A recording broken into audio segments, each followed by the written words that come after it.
الحمد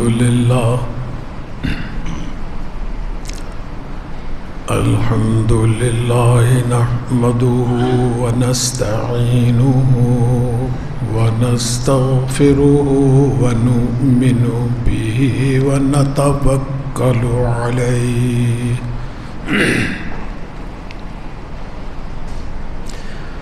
ونعوذ بالله من شرور أنفسنا ومن سيئات أعمالنا من يهده الله فلا مضل له ومن يضلله فلا هادي له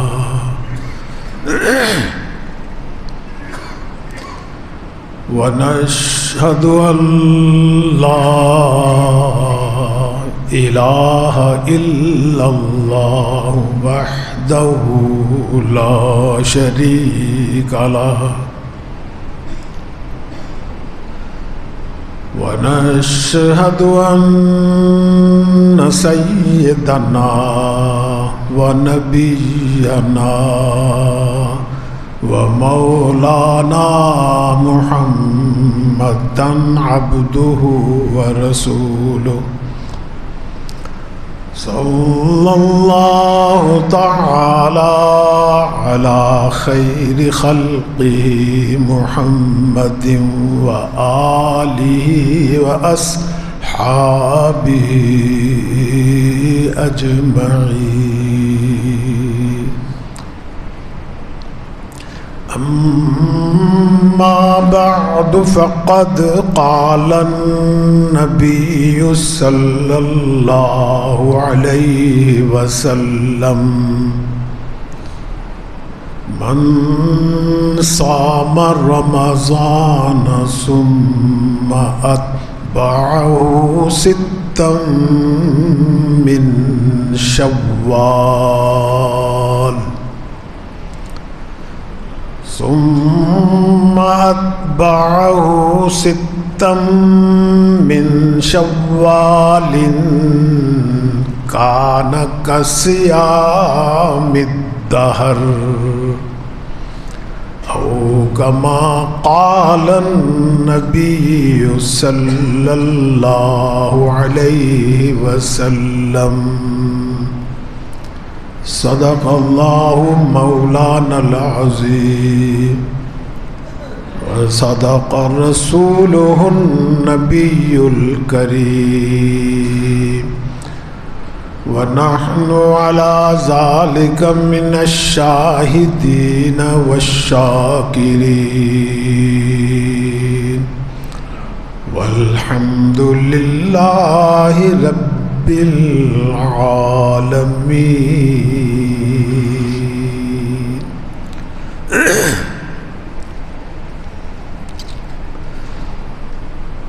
بزرگان محترم اور برادران عزیز، ہم اور آپ آج جس مہینے میں موجود ہیں یہ قمری سال کا 10واں مہینہ ہے اور اس کا نام ہے شوال المکرم. جتنے بھی کیلنڈر چھپے ہوئے ہیں جہاں آپ تاریخ دیکھتے ہیں وہ کیلنڈر جس میں انگریزی تاریخ شمسی سال کی تاریخیں بھی لکھی ہوتی ہیں، قمری سال کی بھی لکھی ہوتی ہیں، وہاں اوپر نام بھی لکھے ہوتے ہیں مہینوں کے. تو اس مہینے کا نام جب آپ پڑھیں گے تو صرف شوال نہیں لکھا ہوگا بلکہ شوال المکرم لکھا ہوگا، جس کا مطلب یہ ہے کہ شوال یہ وہ مہینہ ہے جو قابل تکریم ہے، بڑا کرامت والا ہے، بڑی عزت والا مہینہ ہے یہ. آپ نے ابھی جو مہینہ گزارا ہے اللہ کے فضل و کرم سے عافیت کے ساتھ گزر گیا، بڑی عبادات والا مہینہ، بڑی رحمتوں والا مہینہ تھا۔ صرف اسی میں اللہ کی رحمتوں کا نزول نہیں ہوتا، اس مہینے میں بھی اللہ کی رحمتوں کا نزول ہوتا ہے، اس لیے یہ کرامت والا ہے۔ سب سے پہلی گھڑی اس مہینے کی جب شروع ہوتی ہے، آپ کا جو شمسی سال کا دن ہے یہ تو رات کے 12 بجے شروع ہوتا ہے نا جی، جب 12 بجتے ہیں تو اگلا دن شروع ہوتا، تاریخ بدلتی ہے آپ کی۔ قمری سال کے اندر رات کو 12 بجے نہیں بدلتی، سورج غروب ہوتا ہے تاریخ بدل جاتی، دن شروع ہو جاتا، تاریخ شروع ہو جاتی، نئی تاریخ۔ جیسے ہی رمضان کا مہینے کا سورج غروب ہوتا ہے ختم ہونے کا، تو شوال کا مہینہ شروع ہو جاتا ہے سورج غروب ہونے کے فوراً بعد۔ اور اسلامی تاریخ کے اعتبار سے رات پہلے ہے، تاریخ کی دن بعد میں۔ وہ جو رات سورج غروب ہونے کے بعد شروع ہوتی ہے، اس وقت سے ہی اللہ کے خصوصی انعامات کی بارش شروع ہو جاتی ہے۔ ساری رات اللہ تعالیٰ انعامات نازل فرماتے رہتے ہیں اپنے ان بندوں پر جنہوں نے رمضان کا مہینہ اللہ کی فرما برداری میں گزارا۔ اس لیے اس رات کا نام ہے لیلۃ الجائزہ، کہ یہ انعامات نازل ہونے کی رات ہے اللہ کی طرف سے۔ اس لیے علماء نے لکھا ہے کہ یہ رات عبادت میں گزارنی چاہیے، عید والی رات جس کو آپ کہتے ہیں۔ ہم تو بازاروں میں گزارتے ہیں نا، شاپنگ میں گزارتے ہیں، کوئی کٹنگ کرا رہا ہے، کوئی فشنگ کرا رہا ہے، کوئی اپنے درزی کے پاس جا رہا ہے، کوئی چوڑیاں خرید رہا ہے، کوئی کچھ، سارا رات بازار میں گہما گہمی ہوتی ہے، حالانکہ وہ رات بڑی قیمتی رات ہوتی ہے۔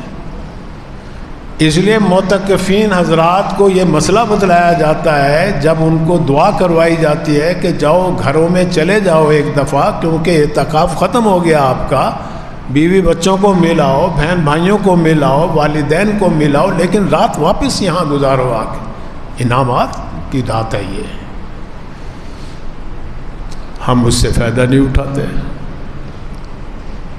رات جیسے ختم ہوتی ہے، رات ختم ہوتی ہے ہماری جب صبح صادق طلوع ہوتی ہے، اس وقت فجر کا وقت شروع ہے، وہ دن شروع ہو گیا ہمارا۔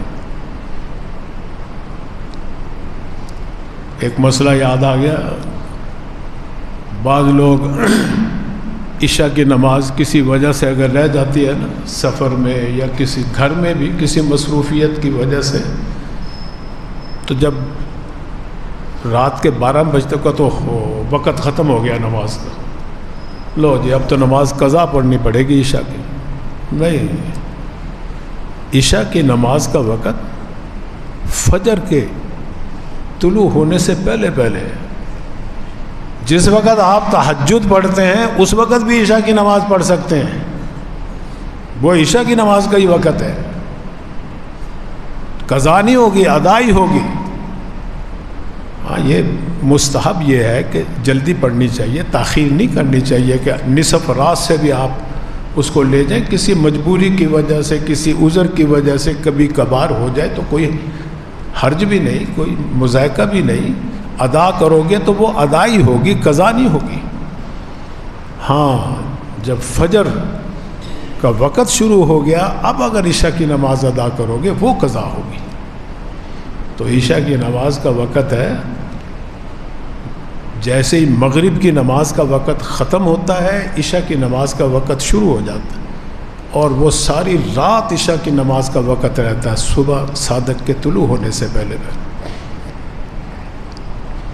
تو یہ ساری رات جو ہے نا جی عشاء کی اور مغرب کا وقت بھی اس میں شامل ہے، اس کو لیلۃ الجائزہ کہتے ہیں۔ اگر اس دفعہ ہم سے کوتاہی ہو گئی تو اللہ سے دعا کرو کہ یا اللہ آئندہ ہم اس کو تیری فرما برداری میں گزاریں گے انشاءاللہ۔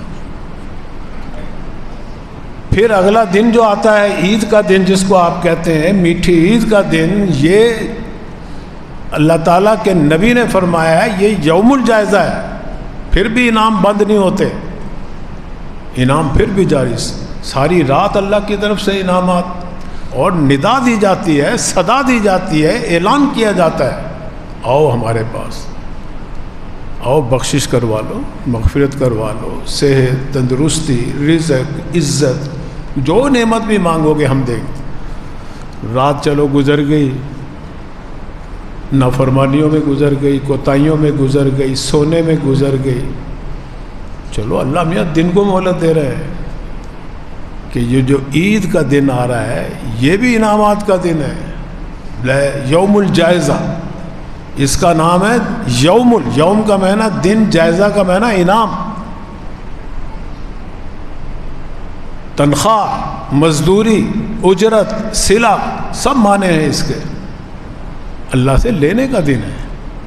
اللہ اس دن بھی بڑی بارش کرتے ہیں نعمتوں کی، انعامات کی، سارا دن، وہ دن بھی ہم نافرمانیوں میں گزار دیتے ہیں۔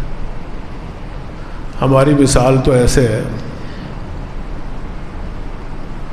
کہ سارا سال ہم نے، سارا مہینہ ہم نے دیکھو روزے رکھے، تراویح پڑھی، اعتکاف بیٹھے، اللہ کی توفیق سے، کیونکہ ہمارے دل میں کچھ جذبہ تھا نا، اللہ نے توفیق دے دی اپنے گھر میں آنے کی ہمیں، رات کو جاگتے رہے، آخری عشرہ جاگ کے گزار دیا، شب قدر کی تلاش میں گزار دیا، یہ ساری باتیں اللہ کی توفیق سے ہم کرتے رہے۔ اب چاہیے تو یہ تھا نا کہ عید کے دن اللہ کا شکریہ ادا کرتے، خود اللہ نے بھی ہمارے اوپر شکرانہ واجب کیا ہے کہ جا کر بڑے بڑے میدانوں میں شکریہ ادا کرو، 2 رکعت، وہ انہی عبادات کے شکرانے میں ادا کرتے ہیں،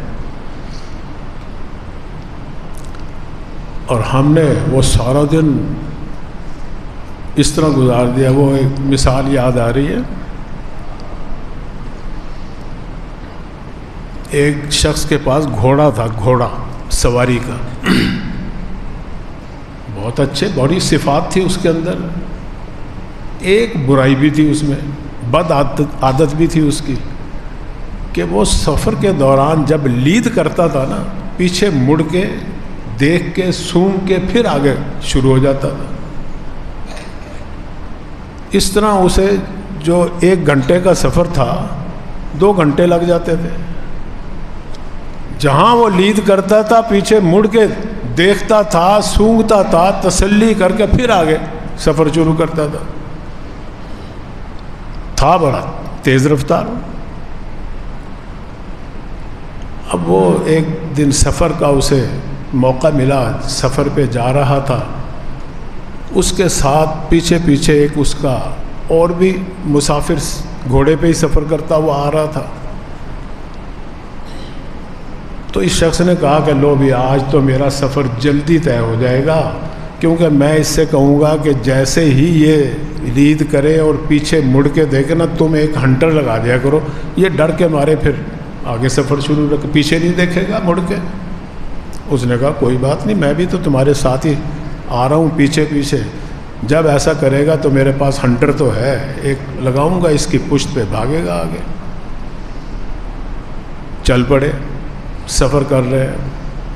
پہلی دفعہ جب اس نے لید کی، جب مڑ کر دیکھنے لگا تو اس نے پیچھے سے ہنٹر لگایا، وہ آگے دوڑ پڑا، نہیں دیکھا، نہیں ٹھہرا، ڈنڈا جو تھا، ہنٹر جو تھا۔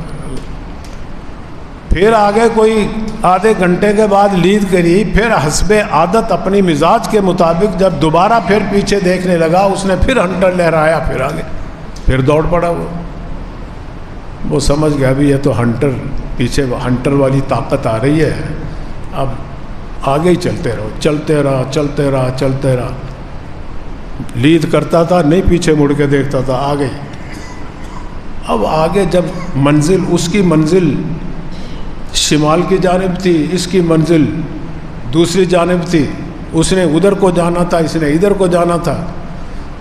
تو وہ پچھلا جو سوار تھا اس نے کہا اچھا بھائی اب مجھے اجازت دیجئے کیونکہ آپ نے ادھر جانا ہے میں نے ادھر جانا ہے۔ اس نے بیچارے نے اس کا بڑا شکریہ ادا کیا کہ بہت شکریہ آپ کی، بڑی مہربانی، میرا آج سفر جو ہے 4 گھنٹے والا 1 گھنٹے میں 2 گھنٹے میں گزر گیا، طے ہو گیا، بہت مہربانی آپ کی۔ وہ ادھر کو چل پڑا، یہ ادھر کو چل پڑا۔ اب ابھی اس کی منزل ذرا کچھ کلومیٹر دور تھی، اس نے کہا لو اب میری بھی سامنے نظر آ رہی ہے، آ گئے گھر میرا، پہنچا بس ابھی، گھوڑے کو پھر لید آ گئی۔ اس نے جب اپنی لید کی تو اس نے یہ نہیں کہی اس لید کو سونگے، وہ اس نے پیچھے دوڑ لگائی، وہ جہاں اس نے پہلی لید کی تھی وہاں جا کے کھڑے ہو کے سونگ کے پھر سن سکتے۔ وہ پہلے سے بھی زیادہ بیچارہ پریشان ہوا، پہلے سے بھی زیادہ اس کا وقت لگا۔ ہم نے سارا رمضان شریف عبادت کی، اعتکاف کی عبادت، شب قدر کی تلاش کی عبادت، روزے کی عبادت، تراویح کی عبادت، قیام اللیل کیا، تہجد بھی پڑھا، توبہ استغفار بھی کیا، کثرت سے درود شریف بھی پڑھی، ساری باتیں ہوتی رہیں۔ اب چاہیے تو یہ تھا نا ہمیں کہ کچھ ہماری طبیعت سنبھل جاتی، مزاج بدل جاتا، کوئی اللہ کی طرف لگاؤ ہو جاتا، نہیں۔ ہم نے عید کے دن بھی وہیں جا کے کھڑے ہوئے، وہی نافرمانی شروع کر دی، وہی معصیت کے اڈوں پہ چلے گئے۔ پہلے سے بھی زیادہ ہمارا نقصان ہو گیا، جو کچھ کمایا تھا سب گنوا دیا۔ تو ہمارا تو یہ حال ہے۔ اللہ تعالیٰ نے بہانے بنا رکھے بخشنے کے کہ رات کو جاگ لو میں بخش دوں گا، دن کو مانگ لو میں بخش دوں گا۔ دیکھو اللہ تعالیٰ قسم کھا کر فرما رہے ہیں، حدیث میں آتا ہے سرکار دو عالم صلی اللہ علیہ وسلم فرما رہے ہیں کہ جب بڑے بڑے یہ ہزاروں کے مجمع لگتے ہیں نا عیدگاہ کے اندر، تو اللہ تعالیٰ فخر کرتے ہیں اپنے بندوں کے اوپر اور قسم کھاتے ہیں کہ میرے کرم کی قسم، میرے عزت کی قسم، میرے جلال کی قسم، میرے علو شان کی قسم، آج یہ جو مانگیں گے نا میں ان کو دوں گا، جو میرے سے مانگیں گے، اور پھر آج ان کی میں بخشش بھی کروں گا، گناہ بھی معاف کروں گا۔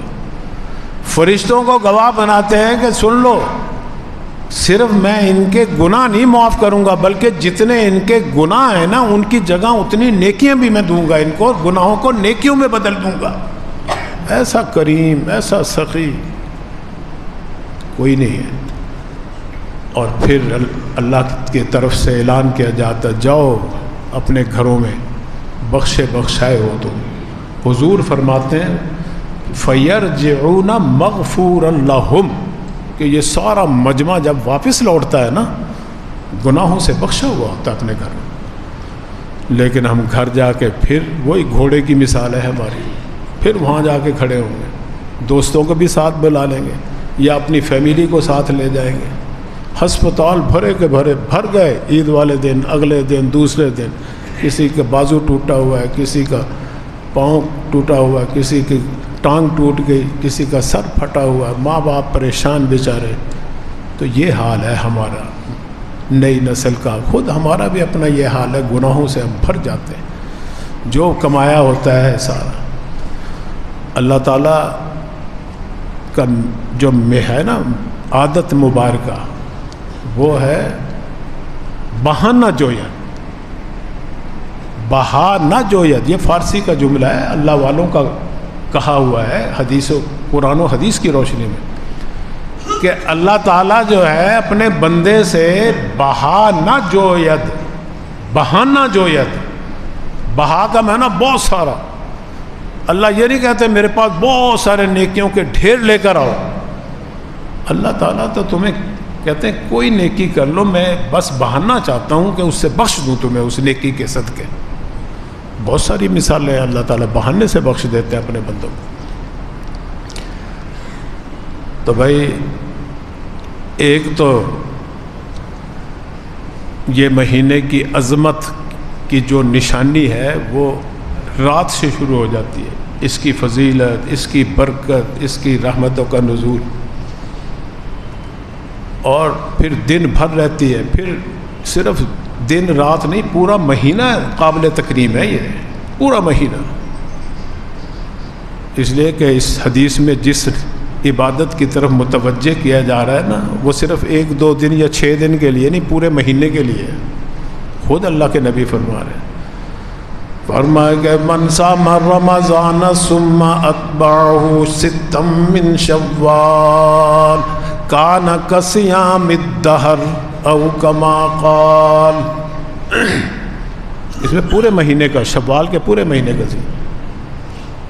اور پھر دیکھیے یہ مہینہ اس وقت وجہ سے بھی فضیلت والا ہے پورا مہینہ کہ رمضان المبارک کی ہمسائیگی ہے اس کو.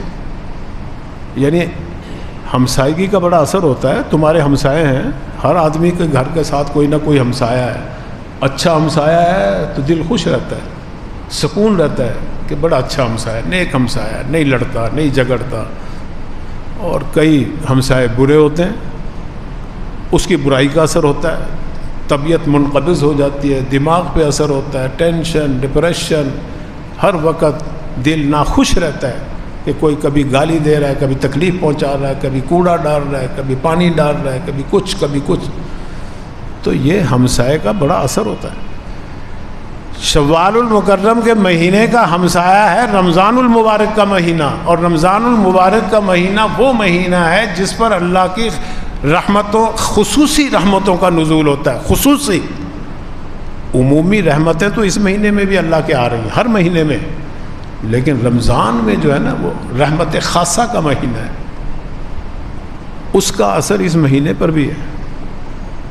وہ جو رحمت خصوصی چل رہی تھی نا، نازل ہو رہی تھی موسلا دھار بارش کی طرح رمضان کے مہینے میں، اس کا اثر اس مہینے میں بھی ہے. فائدہ اٹھاؤ اس سے. دیکھیے نا، برف باری ہوتی ہے پہاڑوں پہ، بارشیں ہوتی ہیں اسلام آباد، پنڈی، فیصل آباد، لاہور میں.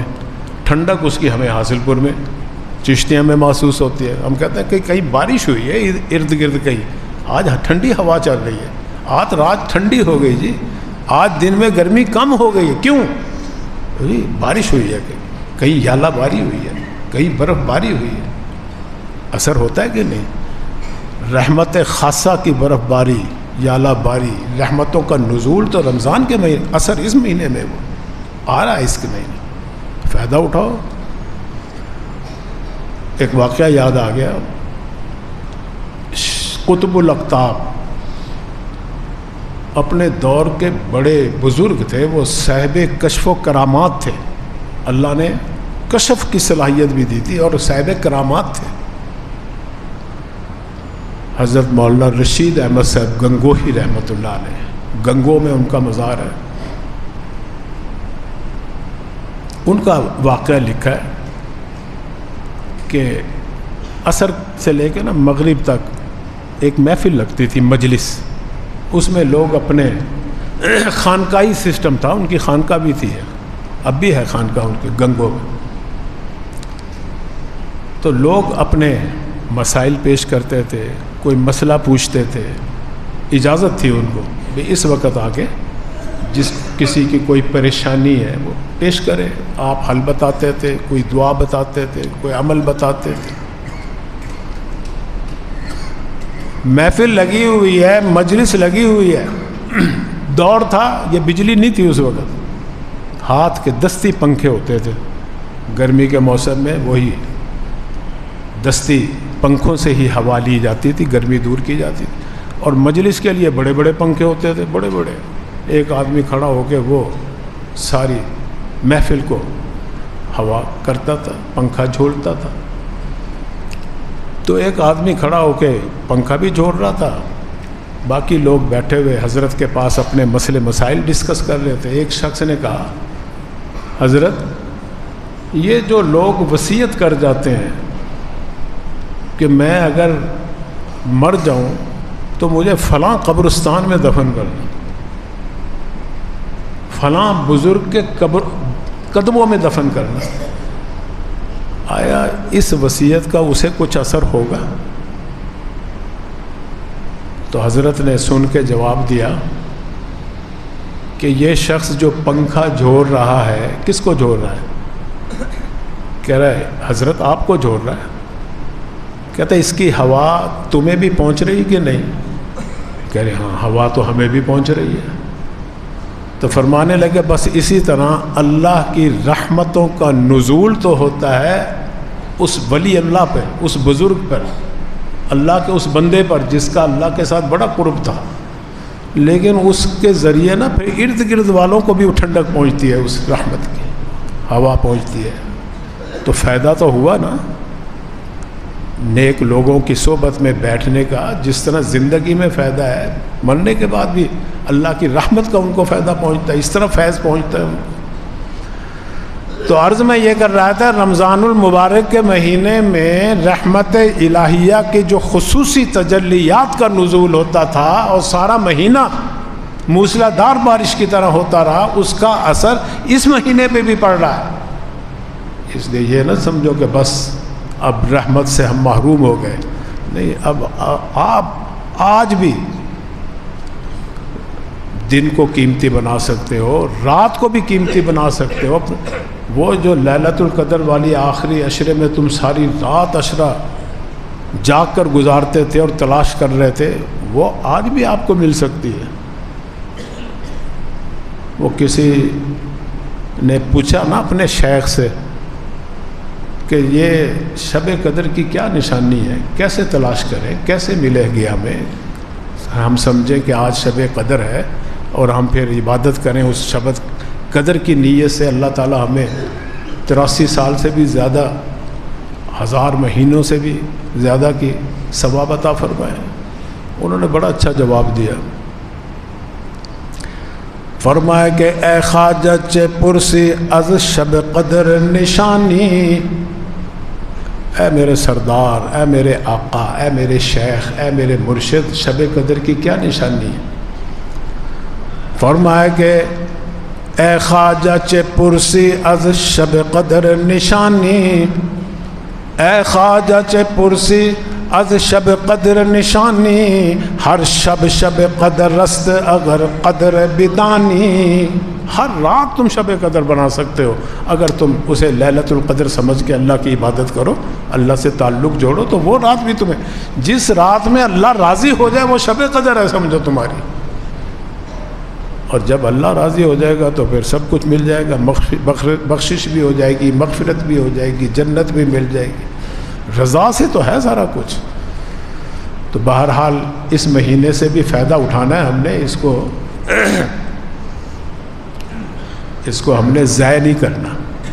اس کے دنوں کی دن بھی بڑے قیمتی ہیں. پھر دیکھو یہ حج کے مہینوں میں سے بھی ایک مہینہ ہے، حج کے مہینوں میں سے شوال کا مہینہ حج کا مہینہ ہے. شوال کا مہینہ بھی حج کا ہے، ذی قعدہ کا مہینہ بھی حج کا ہے، ذوالحجہ کا مہینہ وہ تو اس میں تو حج ہوتا ہی ہوتا ہے. تو جب یہ حج جیسی اہم عبادت کا مہینہ ہے تو بڑی فضیلت والا مہینہ ہے. اس اعتبار سے اگرچہ اس میں حج تو نہیں ہوتا، لیکن وہ جو حج کے لیے احرام باندھنا ضروری ہے وہ اس مہینے میں باندھا جا سکتا ہے، جائز ہے باندھنا. رمضان کتنا مبارک مہینہ ہے، اس میں تم احرام نہیں باندھ سکتے حج کا، عمرے کا تو باندھ سکتے، حج کا نہیں باندھ سکتے. اس مہینے میں حج کا باندھنا چاہو تو اجازت ہے، جائز ہے. اگلے مہینے میں بھی جائز ہے، اور حج والا مہینہ تو ہے ہی حج کا. تو حج کا مہینہ بھی ہے، یوم الجائزہ کا مہینہ بھی ہے، لیلۃ الجائزہ کا مہینہ بھی ہے. اور دیکھو یہ تو ساری عبادتوں کا مہینہ ہے. اس میں ایک مالی عبادت بھی اللہ نے فرض قرار دی ہے، فطرانے کی عبادت. معمولی سی عبادت ہے بظاہر دیکھنے میں، 150-200 روپے کوئی ویلیو ہے اس کی. لوگ سینکڑوں روپے کی سگریٹیں پھونک دیتے ہیں دن بھر میں، ایک سگریٹ دوسری سگریٹ کے اوپر سگریٹ، پان کے اوپر پان، گٹکے کے اوپر گٹکا، بیڑے کے اوپر بیڑا، پتہ نہیں کیا کچھ کھاتے ہیں، ہزاروں لاکھوں روپے خرچ کر دیں. یہ یوں نہ سمجھو کہ یہ 150 روپے، یہ اللہ کا حکم ہے. اس 150 کی نسبت اللہ کی طرف ہے، اس لیے اس کو واجب قرار دیا. یہ بھی عید کے دن کا عمل ہے، اگرچہ تم رمضان شریف میں ادا کر دیتے ہو جائز ہے. جیسے زکوٰۃ جو ہے، آپ آج مالدار ہو گیا نا، تو زکوٰۃ آپ پہ فرض ہو گئی، صاحب نصاب جو ہو گئے، لیکن ادائیگی ہے آپ کی سال کے بعد، ادا کرنا سال کے بعد فرض ہے، ابھی نہیں۔ لیکن اگر آپ کو ظن غالب ہے، یقین ہے کہ میرا یہ سارا پیسہ رہے گا سال تک میرے پاس، تو آپ پیشگی بھی زکوٰۃ دے سکتے ہیں، تھوڑی تھوڑی کر کے دیتے رہو، سال کے بعد آپ حساب لگا لو، 10,000 زکوٰۃ بنتی ہے آپ کی، 5,000 دے چکے تو 5,000 اور دے دو، پیشگی دی جا سکتی۔ فطرانے کی عبادت عین صبح صادق جس بچے کے اوپر، جس مرد کے اوپر، جس عورت کے اوپر گزرتی ہے، اس کے اوپر فطرانہ واجب ہوتا ہے اللہ کی طرف سے شکرانے کا۔ اور مسئلہ تو یہ ہے نا کہ جس پر زکوٰۃ ہے وہ فطرانہ بھی دے، اپنی طرف سے بھی، اپنی نابالغ اولاد کی طرف سے بھی۔ اور یہ بھی مسئلہ ہے کہ زکوٰۃ نہیں بھی فرض ہے جس کے اوپر، لیکن گھر کے اندر ضرورت سے زائد سامان اتنا ہے جو 1,80,000 روپے کا بنتا ہے، ضرورت سے زائد کوئی چیز بھی ہے، خواہ تجارت کا ہو یا تجارت کا نہ بھی ہو، خواہ سال گزرا ہو یا نہ بھی گزرا ہو، اس پہ بھی فطرانہ واجب ہے۔ یہ تو قانونی باتیں ہیں، میں تو یہ بتلانا چاہتا ہوں کہ علماء نے لکھا ہے کہ عید کے دن یا رمضان شریف میں کوئی غریب آدمی جس پر فطرانہ واجب بھی نہیں ہے بلکہ اس کو تو فطرانہ دیا جانا چاہیے، وہ بھی اگر فطرانے کی نیت سے صدقہ کرتا ہے 150-200 روپے اپنی طرف سے، اپنی اولاد کی طرف سے، حدیث میں آتا ہے کہ اللہ تعالیٰ اس کو اتنا بڑا چڑھا کے دیں گے، اتنا بڑا چڑھا کے دیں گے، اس کی غربت دور ہو جائے گی، وہ بھی امیر ہو جائے گا، کیونکہ اللہ نے وعدہ کر رکھا ہے کہ یمحق اللہ الربا ویربی الصدقہ، سود کو میں گھٹاتا ہوں، مٹاتا ہوں، اور صدقات کو میں بڑھاتا ہوں۔ تو یہ صدقہ جو ہے نا فطرانے کا، اگر کسی نے نہیں بھی دیا تو آپ دے، یہ نہیں ہے کہ جی ہم نے تو روزے نہیں رکھے، تراویح نہیں پڑھی، ہم کہاں سے دیں، ہمارے جنہوں نے روزے رکھے وہ فطرانہ دے، نہ یہ ہے مالی شکرانہ، خواہ آپ نے روزے رکھے ہیں یا نہیں رکھے، تراویح پڑھی ہیں یا نہیں پڑھی، فطرانہ پھر بھی واجب ہے آپ کے اوپر، امیر کے اوپر جو صاحب نصاب ہے اس کے اوپر، غریب اپنی مرضی سے دیتا ہے تو بڑی اچھی بات ہے۔